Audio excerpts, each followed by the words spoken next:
Welcome to Luca and Miguel. Enjoy the video.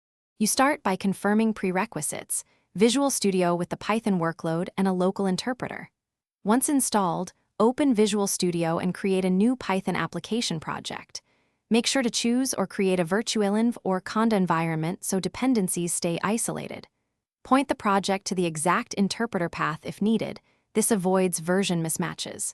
You'll now have a project folder, a main, Py file scaffold, and an environment listed in the Solution Explorer for the next steps.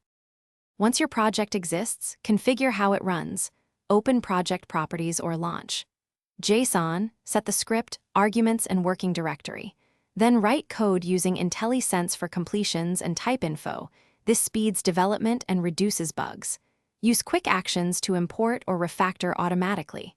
To add libraries, open the environment window or use the integrated terminal to run pip or conda. Make sure the active environment matches the project. This setup streamlines debugging and you now run and debug. Press F5 to start with the debugger or Control plus F5 to run without it. Place breakpoints, step through code, inspect variables with watches and the locals window, and evaluate expressions in the immediate window. Once done, create a requirements, TXT or environment, IML to lock dependencies, and use tasks to automate builds. If something breaks, verify the selected interpreter, working directory, and environment activation.